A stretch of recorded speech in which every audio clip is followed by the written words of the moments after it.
Thank you, Louise. I appreciate it very much.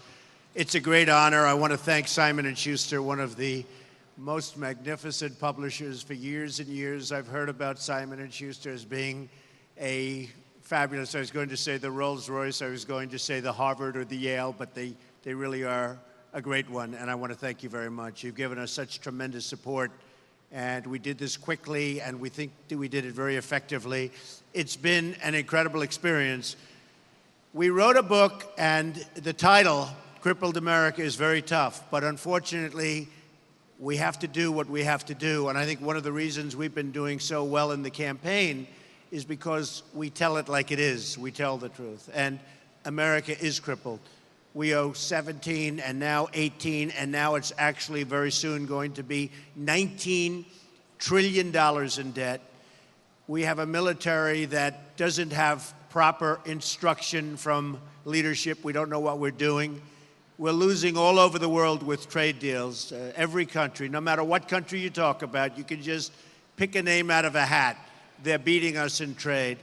And we can't go on like this any longer. It's impossible to go on like this any longer. I always mention, as an example, Sergeant Bergdahl, a traitor. We get Sergeant Bergdahl, they get 5 of the people they wanted, and they wanted badly. And that's not the way it's going to work anymore. So we write about it in the book. We tell lots of different stories of lots of different things, and I think it's going to be very instructional. Very important to me was instructional. When I did The Art of the Deal, I think one of the reasons it was so successful is that it was largely instructional. And even today when I speak, so many people hold up the book, The Art of the Deal, and the other books we've done. So this is one that probably not since The Art of the Deal, I have to tell this to Louise and Simon & Schuster, have I worked so hard on a book. And it was in a confined period of time. We wanted to get it out really, really quickly so that it pertained to what's going on right now. It's a moment of time, and we got it done. And David did a fantastic job. Where is David? Is he here? David? David did a fantastic job. And all of my people did a great job. They helped me so much because we are doing a couple of other things right now. So this was not easy getting this in. But we see by the lines go down to Park Avenue. They've been forming since last night. And I'm going to be signing books starting at 12 o'clock. We're doing a couple of interviews, and then we're signing books starting at 12 o'clock, and that'll be very exciting for me. But we have fans that have bought the book, and they just bought it. And some have been online now for 12 and 14 hours. I don't know how they're doing this, but they do it. They find a way. So I'm looking forward to getting to the signings. Does anybody have any questions, please? Oh, that's all? Just about 30 questions? Yes, go ahead, Katie.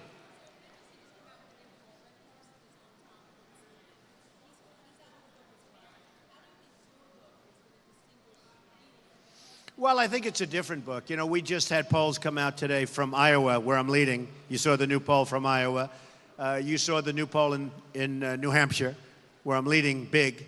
A poll just came out in Florida, where I'm leading big. Georgia, Texas, I mean, all over the place. And I think, you know, look, we're doing well. And if you add Ben and myself, we're beating everybody by a lot. That seems to be the big story, that we're beating. They call it the establishment. It's called really the failed establishment because the establishment has let us down. But I don't know. I really don't know how his book is doing. Well, I think my book is very hard-hitting. His is a different kind of a book, and he's a different kind of a person. My book is very hard-hitting. It says it like it is. And based on what Simon & Schuster just told me, it's selling like hotcakes. So we'll see. We're very different people. We have very different qualities, and we are extremely different. And I'm different from all of the other candidates. Look, nobody can negotiate trade deals like me. We are going to take the $400 billion a year that we're losing with China. That's going to be turned around. The $75 billion a year that we're short on with Japan.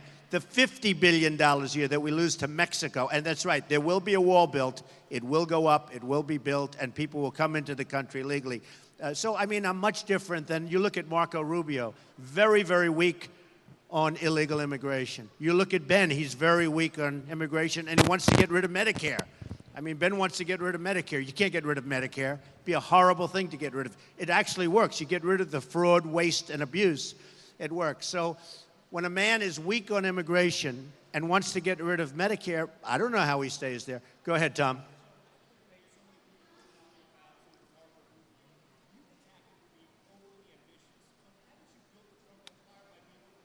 No, I think that really Marco is overrated. And frankly, had Bush been a better messenger, he has the better message. I mean, if that was me delivering that message, it would have been a much different story because he has a better... Marco doesn't show up to the United States Senate. He's representing the people of Florida, which, by the way, that poll just came out today, and I'm way up in Florida over everybody. But Marco is a sitting senator, and he doesn't show up for the people of Florida. And I don't think he should be doing that. Now, Bush gave a very weak message. I agree with that. It was poorly delivered. But the facts are on Bush's side. And ultimately, I think Marco is going to be hurt very badly. And if you look at Mr. Singer, you have to see where Mr. Singer is coming from. And when you see where he's coming from, I think people are going to say, whoa, we didn't know that. But look at Marco's stance on illegal immigration. It's really trouble for him. I don't see how he can win. Okay, yes, Mark.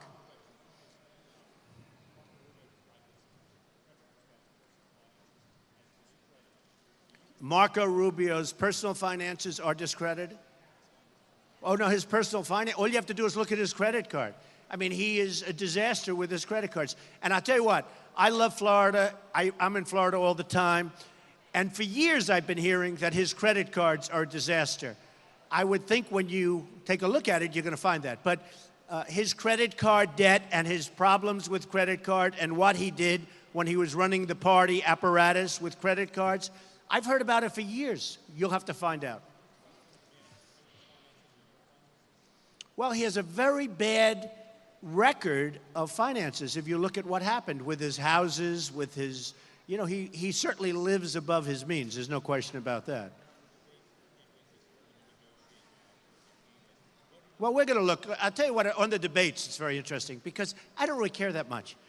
I want a room, I want a podium, and let's get going because I don't really care that much. But a lot of the people that are candidates, who I respect many of them, not all of them, but I respect many of them, they felt it was very unfair because Hillary Clinton was given all softballs. I mean, she wasn't asked one tough question. They didn't talk about her foundation. They didn't talk about any of the problems. They didn't talk about the emails. When the email problem came up, Bernie Sanders lost his whole campaign. I mean, what he did was so stupid from his standpoint. In order to get a one-minute soundbite of some applause, he gave up the emails. That was the end of his campaign. First of all, people aren't going to his rallies anymore. He's finished. So unless something happens to her with respect to the emails, she'll easily be the candidate. But I will say this, she only got softballs. That's all she got. And if you look at the way we were treated, it wasn't the same way. With that being said, I don't really care. Yes. Your name is?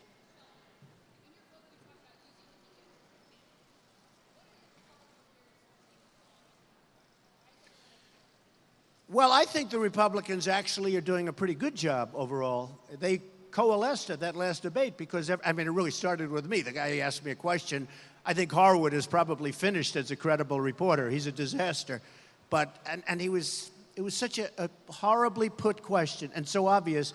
And the Republicans coalesced around each other. It was actually pretty beautiful when you think about it.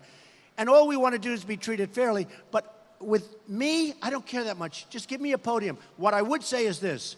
The networks have made a fortune because of me, not because of anybody else. You know, they were saying that the last cycle, they had 2 million and 1 million people, and the networks didn't even want to broadcast it because nobody watched, okay? Nobody wanted to watch. Now they had 25 million people, 24 million people, 23 million people, and 16 million people. I mean, give me a break. So somebody said, how did they get there? And actually, Variety and Hollywood Reporter, who do report this stuff pretty well, much better than the political press, they said solely for one reason, it was Trump. I'll take the credit. But I'll tell you what I also want. I think that wounded warriors and our veterans should be given some of the enormous profits being made on these debates. Enormous profits, by the way, beyond anything they ever envisioned. CNN was going to get $2,000 for a 30-second ad. They ended up getting $250,000. So they went from $2,000 to $250,000 for a 30-second ad. The networks and the cable are making a fortune, and I think they should give some of the profits to the wounded warriors and the veterans. That's what I want.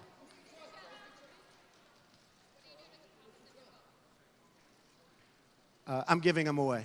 I'm giving the profits of my book, I'm giving them away to a lot of different, including the vets. Okay? Who are you with? Okay, good. It's a new form of reporting. Do you believe it? They used to come up with cameras. He comes up with a cell phone. Go ahead, let's go. Speak fast. Go ahead.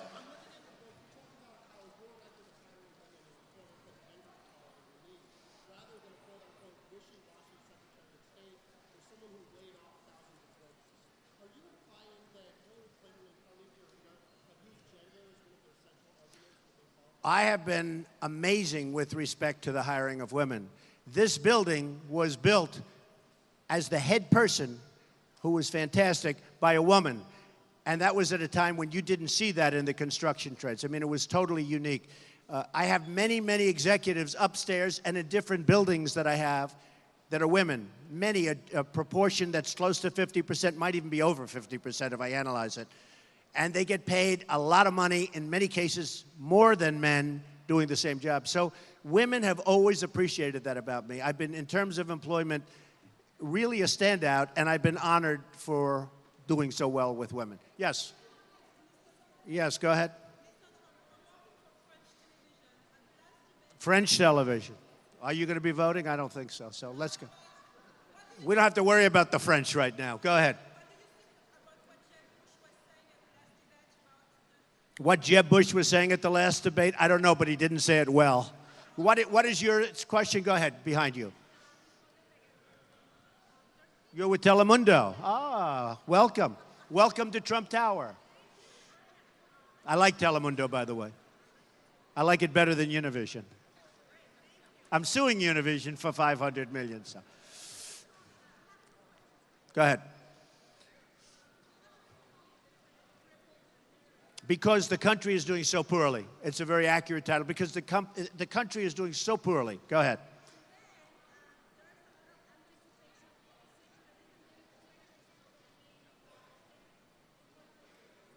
That's good. They're going to have some demonstrations. Oh, good, because it'll get even higher ratings if they do that. I think it's fine. Look, I think they should demonstrate. Ratings will go even higher than they are going to be. It's going to be one of the highest rated shows ever. And they're very excited about it. And I have a great relationship, as you know, from Telemundo with the Hispanics. You've treated me actually very fairly. Won the poll recently in Nevada, won other polls. And in Nevada, I think I got 37% and leading everybody. So I've had a great relationship with the Hispanics. I have working for me thousands right now, thousands of Hispanics. I've had tens of thousands of people over the years working for me. I'm a job machine.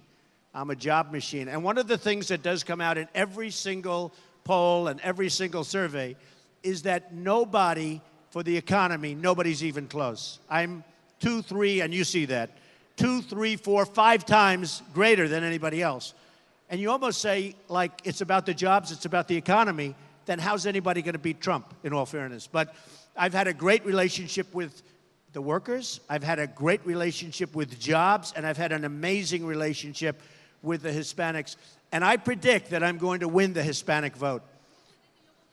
I think I'm going to win the Hispanic vote. I predict, I think I'm going to get the nomination, and I will win the White House. I think beating Hillary Clinton is going to be easy because her record is so bad. Okay. Go ahead.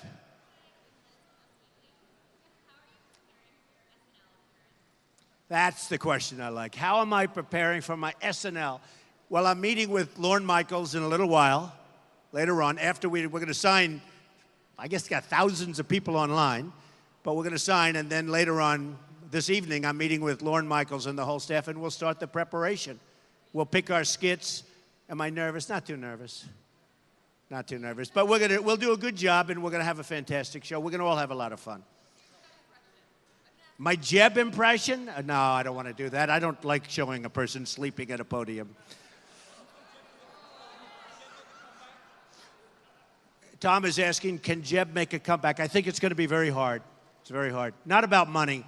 I just think, I came up with the energy, and I just think we need tremendous energy because we need a person that has tremendous personal energy to get us back on track. You can't do that when you don't have that. I think Marco is highly overrated. Highly overrated. He doesn't have it. And all you have to do is look at his stance on things. Jeb, he lacks the quality that you need. We're talking about everybody in the world is ripping us off. You need a very strong person with tremendous energy. Thank you very much, folks. I'll take the job. But it's so important. And by the way, Ben Carson does not have that energy. We need somebody with tremendous energy to straighten out the military, to straighten out ISIS, to straighten out our horrible trade deals, to terminate Obamacare and come up with something far better for far less money. You need somebody with tremendous personal energy as president. We have a president right now that doesn't have energy. I mean, you think Obama has energy? He has no energy. And he's been a horrible president. We need somebody with great personal energy as a leader so that we can make great deals with other countries and do well in every other respect. And certainly Jeb does not have that energy, in my opinion. You where? From The Guardian. Ah, they treat me very nicely in Scotland. Go ahead. Good, thank you.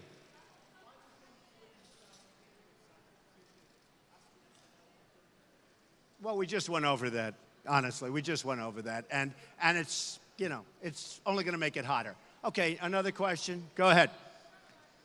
Say it again. Yeah.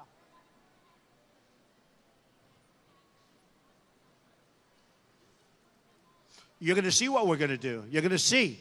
But the whole thing with anchor babies, I turned out to be right. A person has a baby, lives in Mexico or lives in Asia or lives in many different places, has a baby, walks across the border, has the baby here. Now, we're responsible for that person for the next 85 years. I don't think so. And by the way, I was right. They were wrong. The 14th Amendment does not give them clearance on that.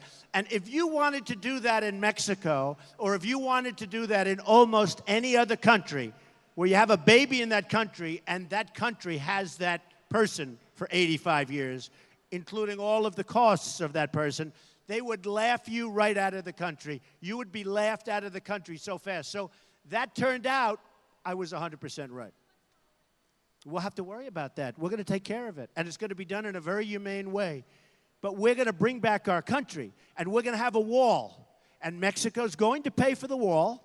And you know why they're going to pay? And I have great relationships with Mexico and phenomenal relationships with the Mexican people. Phenomenal. And they buy apartments from me. They work for me by the thousands. By the thousands. Phenomenal relationships. But let me just tell you, we lose so much money with Mexico in terms of trade imbalance, $45 billion last year. Plus, we give Mexico billions and billions of dollars. They will pay for the wall, and it'll be very interesting. And you know what? People are going to come into this country, but they're going to come in legally, Sarah. Okay. Yeah, go ahead. Italian Daily News.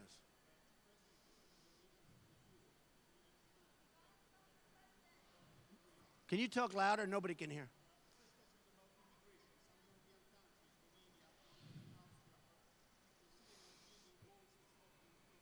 I know a lot of European, he's just saying he's from Italy, a lot of the European countries are going to build walls to stop the immigration.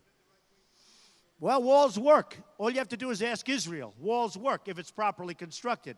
Not the walls that these characters, these politicians that we have running our country who are a disgrace, all talk, no action politicians, they build a wall this big. They drive cars right through it. Walls work. All you have to do is go and see Israel. They will tell you that walls work. Okay, go ahead. Go ahead.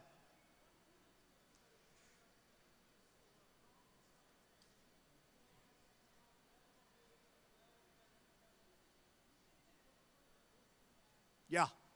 We need pomp and circumstance. Good question, actually. Our country has no spirit. Our country has no gravitas. Our country doesn't feel good about itself. And the primary reason is we have no victories. I mean, where have we had a victory? Where have we had a victory in trade? Where have we had a victory in, as an example, this horrible deal that was signed with Iran, where we're given $150 billion and we lose everything. We lose everything. It's a laughing stock of it. The worst deal, worst contract I've ever seen drawn. We have no victories. And I do write about it. We need some pomp and circumstance. We need spirit. We need a cheerleader. I thought 7 years ago, when Obama got elected, the one thing I thought that he would be a great cheerleader for the country, he's not. He's been a great divider for the country. He has been one of the great dividers of all time.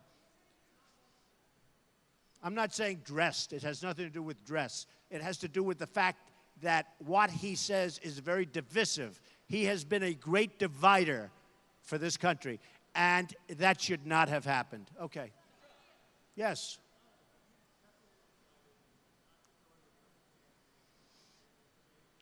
No, Howie, I'll go any way they want. I don't care too much about the debates. Look, I'm the one that gets all the nasty questions anyway. Nobody else gets the really nasty questions.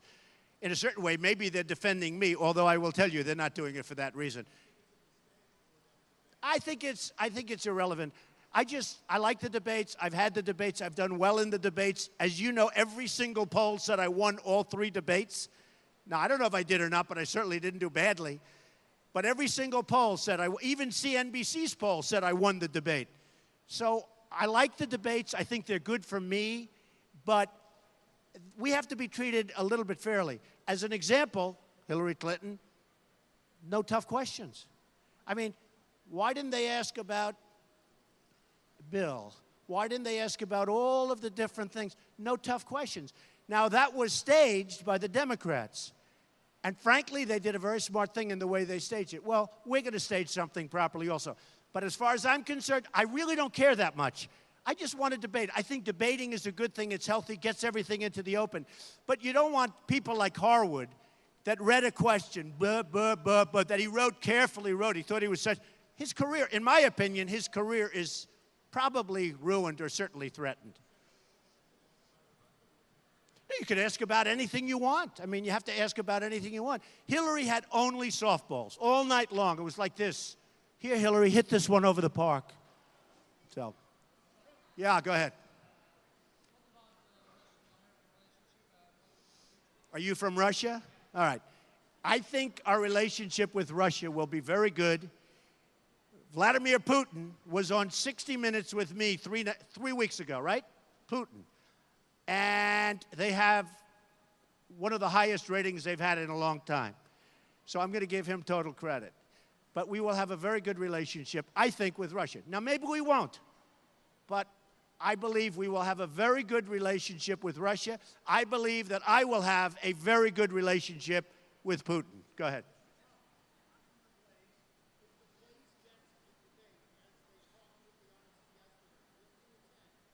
Sounds okay to me. Yeah, go ahead.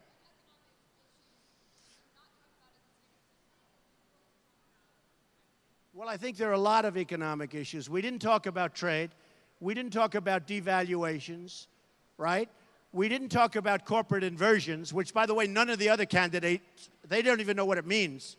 But we didn't talk about corporate inversions, where companies are leaving our country, massive companies, because they can't get their money back and because they get lower taxes elsewhere. So they're leaving and they're taking their jobs with them. The corporate inversion syndrome is a very important thing to be talking about. These are all things that weren't talked about at the debate. Instead, they talked about fantasy football. I mean, it was a big question, fantasy football. I'm saying, what about corporate inversions? $2.5 trillion at least, I think it's probably twice that number, is in other countries wanting to come back, and because our system is so corrupt and terrible, they can't get the money back to invest in this country. So they don't talk about corporate inversions at the debates. They talk about fantasy football. I mean, those are a few. Yeah? Go ahead, Sarah. Say it. You don't talk. You have to talk loud enough. Right. I was against the war in Iraq, yes, very early on. I'll give it to you. Yeah, I have it upstairs. I don't know. I'll give it to you upstairs. Well, you know, you have to understand, I was a developer.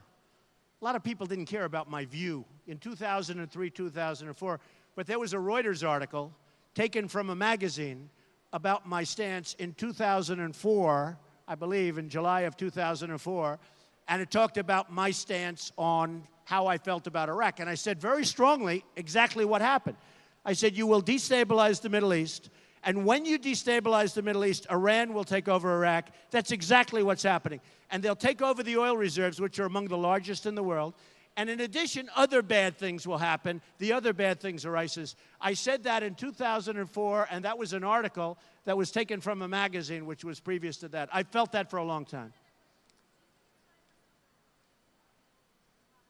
It's a great, that's your best question that you've ever asked me, Sarah. Sarah, finally, you're asking me this great question. Sarah from CNN, terrific person. Do I think that it's time for some of the other Republicans in the race that are registering 0? In a couple of cases, they have 0 with an arrow pointing left, which I assume is a mistake, because that's less than 0. I assume that's not happening. Do I think it's time to have some of the other Republican candidates drop out? Yes. There are too many people. Well, I don't want to get personal, but you can look at the poll numbers. Look, if a person's been campaigning for 4 or 5 months and they're at 0 or 1 or 2%, they should get out. Like, you know, look at me. I go to Florida and look at the numbers that just came out in Florida. 37%. Georgia. I mean, those are real numbers. These numbers that these people have, and I often ask myself, I asked Mark yesterday, what are they doing? Do they do this for their brand? Because I happen to think it's very bad for their brand. I think Walker did a good thing. I think the way Walker, he saw it wasn't happening, wasn't going to happen, and he just got out quickly. You know, he was favored, don't forget. You know, now that was before Trump was going to happen, right? But he was favored for a period of time. He was favored. Walker, Governor Walker. They thought he was going to win. What happened is he got out. I think the way he got out was great. I think he did a really smart thing for himself. And frankly, other people should get out because I would like to personally have more time to talk about the problems of the United States and more importantly, how to solve the problems because we can solve the problems. So it's a great question. People should get out. Yes.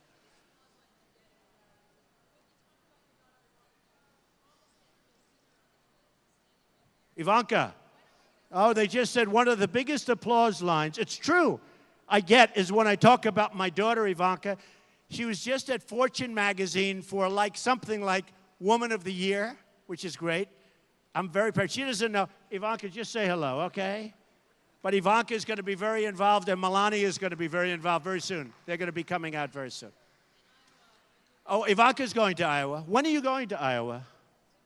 Very soon. Okay? Yes, Mark. Good question.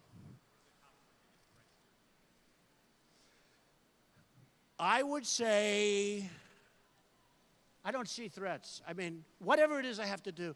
Mark is saying, what are the top threats, let's say, to your candidacy? Who knows? I mean, you're in a crazy world of politics. People change their minds. I'm going to make America great again. Nobody else is going to be able to do that. I'm going to do it. I'm going to make it, in my opinion, better than ever before. And I think that's awfully tough to compete with. And one of the reasons that in my book, I actually put financials in there. I show some of the developments, and I have many, many more, because you can only, Simon & Schuster, you actually kept me to 8 or 9 pages, right? And there are 4 or 5 on a page, but I show some of the great developments that I've done that are so successful and so incredible and so financially good. I show my financial statement from 1.5 years, 2 years ago. Now it's even better, but we didn't have that certified yet.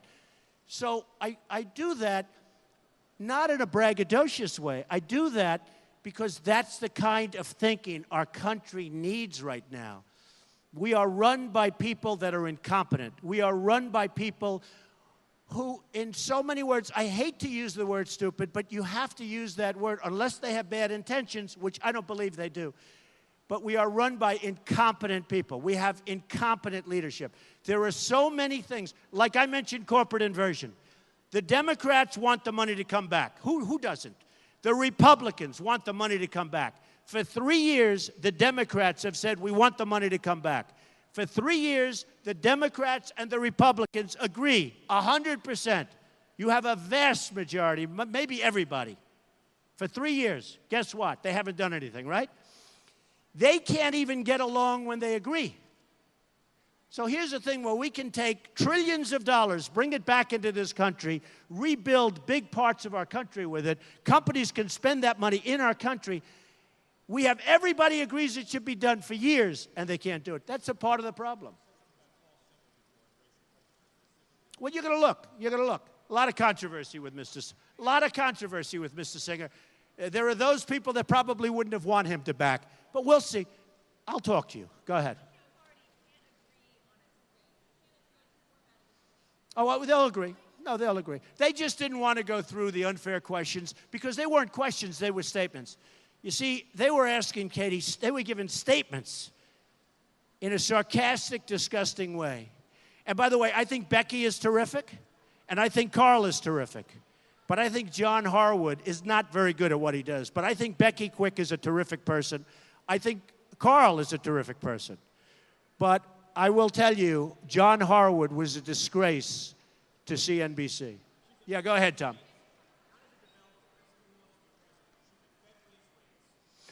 Well, it's really an interesting question, actually. The question is, should the Fed raise rates?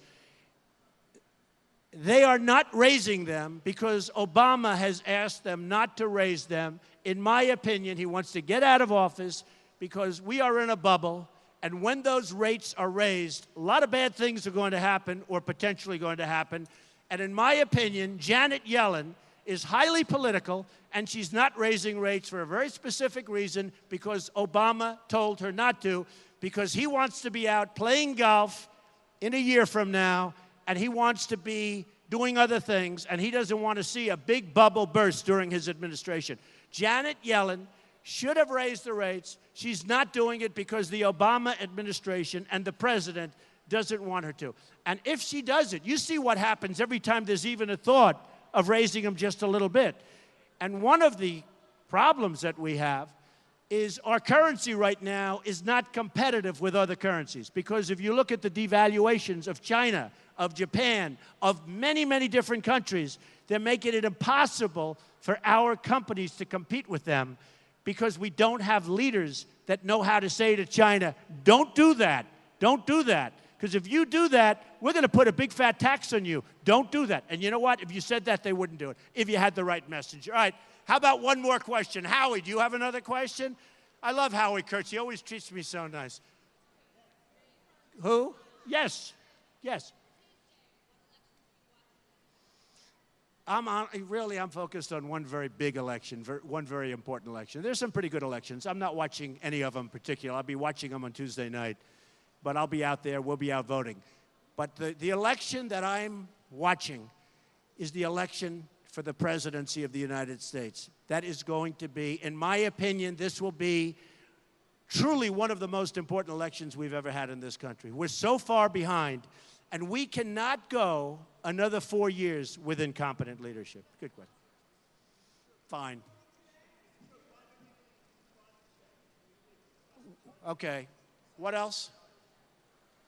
One more question. Yeah, go ahead. Go ahead. That's a good question. Okay.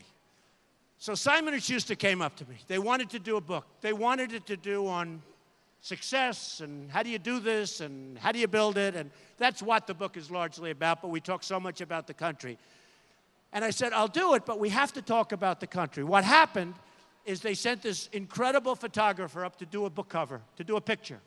And he did some great, almost as good as you. He did, my friend over here, did some great photos. I'm smiling, I'm happy, I looked good, everything was fine.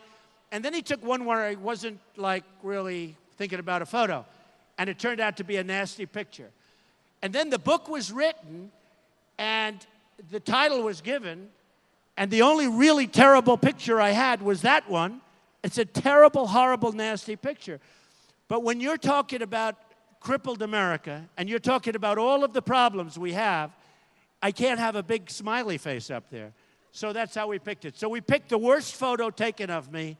I would have loved to have had a beautiful smiling picture, but somehow that doesn't go with the title of the book, or frankly, the contents of the book.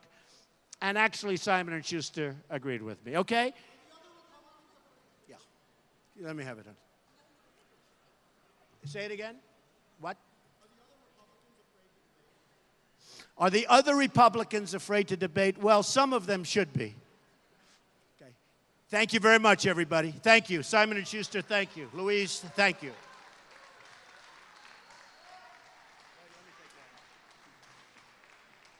Yeah, come on up. Stand up. Yeah, stand over here. Don't shoot low. Shoot high.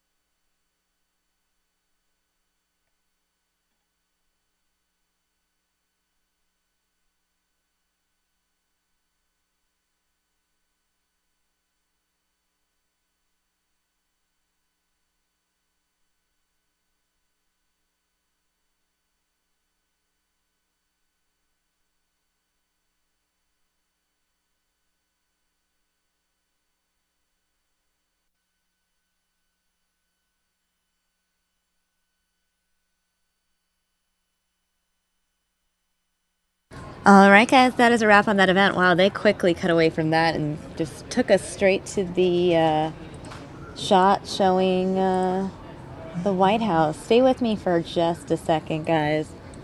I am just about to pull up another Donald Trump clip. In fact, Donald Trump was on Fox and Friends this morning. So I'm going to go ahead and play that for you guys now. Give me a second. I'll go ahead and bring that clip up. Stay with me, guys.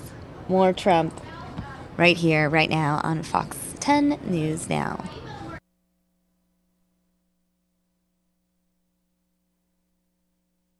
One thing I would like to see, I mean, it shouldn't be more than 2 hours because nobody wants that. We can stand there for 30 hours. What difference does it make? But it shouldn't be more than 2 because who's going to want to watch it?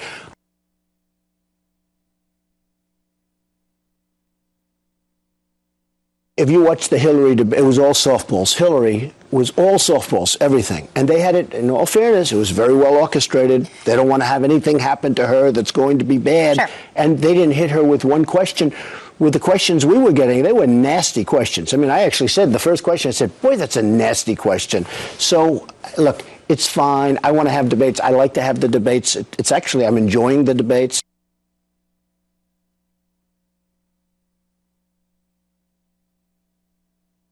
I like Ben, but Ben can't do the job. I mean, there's no question about it. He can't do the job. He's not going to be able to negotiate with China. It's not his thing. He doesn't do that because it's not his thing. It's not in his wheelhouse. He's never done it before, and I don't think it's, meant for him.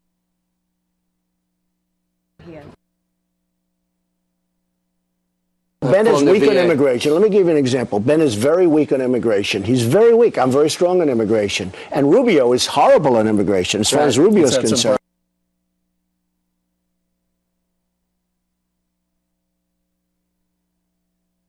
We're going to bring jobs back to the country. We're going to make the country rich again, and we're going to be able to afford the entitlements. Because I don't want to do that. I'm not cutting Social Security. People are going to cut Social Security, cut Medicare. You're going to grow away out of it. Carson wants to cut Medicare. I think that's the end of his campaign. But he wants to abolish. He wants to get rid of Medicare.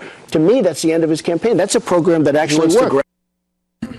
All right, so that was Donald Trump on Fox and Friends, and he just mentioned something that he just mentioned in his speech at Trump Tower as well, talking about Ben Carson wanting to get rid of Medicare. Right. And it's interesting that he's bringing up Ben Carson because a new poll came out yesterday, NBC Wall Street Journal poll, putting Ben Carson ahead of Donald Trump as well. And I know a lot of our viewers tuned in right now are big Donald Trump supporters. Well, and there's some inside word out of Washington that Rubio is going to start picking up some pretty big endorsements in the coming days. And so, as Donald Trump says, my campaign is self-financed, but he's got to have some pretty savvy people who are working with him, who are helping him read the tea leaves as to what's coming. We already see that Ben Carson has surpassed him in the polls. Only by a few points. It's still quite a horse race. But then you see Rubio in one poll tripling his numbers coming right out of the debate. So it makes perfect sense that he's going to go after the two people who right now appear to be the greatest threat He can. He still went after Jeb, though, as well. Well, he's an easy target. Honestly, he is. I mean, to see a campaign that's imploding the way his is just incredible. I mean, you pointed out yesterday that they came out with a slogan that just begged for people to mock it on the internet. Jeb can fix it. Yes. Talking about the 2000 election in Florida, guys, in case you missed it. It was all over Twitter last night. Right. So here you've got Trump now sizing up the field, and I do believe this is a bit of a crucial moment for his campaign, which sounds almost ridiculous. We're 3 months out to Iowa. I know, today's 3 months to Iowa. Well, today's officially election day. Yes, and we're 1 year to the big day. Exactly. Right, so right. 52 weeks from now, we'll actually have an answer. Right. But it is, I think it's somewhat crucial right now because Carson seems to have picked up enough momentum. Now, did you think Carson had just a knockout debate? No. I didn't either. Yeah, I thought he was there and he was heard a comment. The one thing I noticed early on in this event with Donald Trump just now, okay, this is again prior to him actually answering reporter questions. When he was just giving his prepared speech, I thought he was relatively calm for Donald Trump standards. And my question for the chat room was, is Donald Trump acting more calm because now Ben Carson is taking the lead and Ben Carson's basically known for being calm? Or is it just that it just happens to be the way it is today? I think you got to own your niche. It would be like Playboy not publishing nude pictures anymore. Well, they decided that. Oh, that's true. I was like, wait a minute, that news just came out in the last couple of weeks that Playboy is not. Yeah. Well, okay. That I don't know. I mean, it would anymore. be like Burger King serving pie or something. Well, I guess think they do. that They too. have a Reese's pie. Anyway, I think. Donald Trump needs I prefer McDonald's. Yeah, Donald Trump needs to own his niche, and his niche is connecting with the people who feel, I think, most frustrated by the direction of the government over these last several years. The fact that tax revenues are increasing, and yet we're sinking deeper into debt. It is an almost unbelievable financial situation for the country. Which makes it all the more surprising that CNBC did not focus on the thing they were supposed to focus on. Correct. The economy. Yeah. Well, yeah, for sure. But it's also interesting that now Donald Trump is saying he may just, because it looks like the little coalition is already falling apart in terms of, hey, we're going to all get together, we're all going to agree on what the debate rules are going to be from here on out, and we're going to call the shots. Well, so already we see Chris Christie, Carly Fiorina, both, I think maybe one other saying, you know what, let's quit complaining about that. Right, they issued this other letter, Carly Fiorina's team, basically putting these closed-door meetings on blast. Okay. Yeah, I read it yesterday. Right. So now you've got Donald Trump saying, well, then you know what, I'll go out and I'll negotiate my own deal with the networks, which he actually has the drawing power to do so. Nobody else in this campaign understands television the way that Donald Trump understands it. And for all the talk about social media and everything else, television... Yes. Yeah. Okay. For all this talk, television still carries great weight, and Donald Trump owns TV. Owns television. Well, that's the thing about his new book, Crippled America. He actually does detail how he uses the media to his advantage. It's basically... it really details that. This book is written to the voters. Right. And that's sort of the agenda. Yeah. It doesn't so much lay out his specific plans. Right.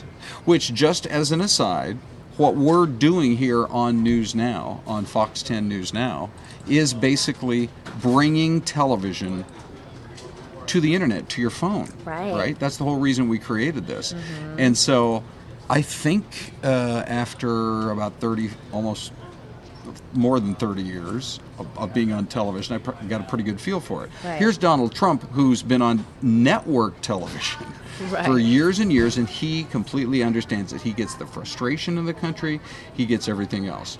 And so let's just see how this plays out, Sami, in the coming days. Let's say Donald Trump's numbers continue to drift slightly south, and you see a Rubio coming up, a Ben Carson coming up, and yet the networks know that nobody gets ratings like Donald Trump gets ratings. What if he goes around everybody else and creates his own mini debates, public forums, etc.?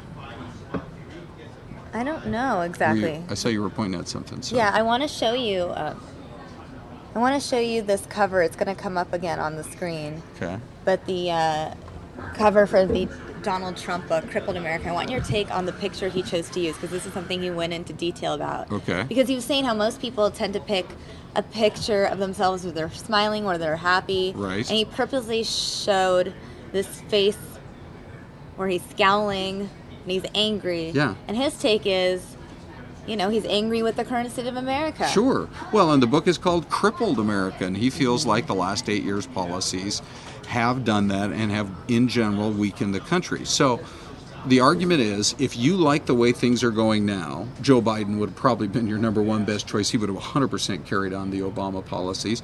But looking at the rest of the field, Hillary Clinton is probably the next closest to kind of continuing the policies that we see in the White House right now. Donald Trump is completely the opposite of that. And so he touches the anger that is out there, firmly felt by a lot of voters. Right. And so I actually like the fact that he's not smiling. I like the fact that on the cover of that book, he looks like he's ready to go out there and personally take his shirt off and go arm wrestle. Have you seen a picture with Donald Trump? No, and I'm pretty sure I don't want to. I'm pretty sure there must be one on the But internet. Putin though. is showing his belly, and he looks like he wants to go one-on-one with Putin in that picture, doesn't he? I think he has stated how he wants to. Yeah. I was just laughing a few minutes ago because Nick's channel saying Trump for president 2016 to 2032. Nick, they cannot serve 4 terms, from my understanding. But I do know that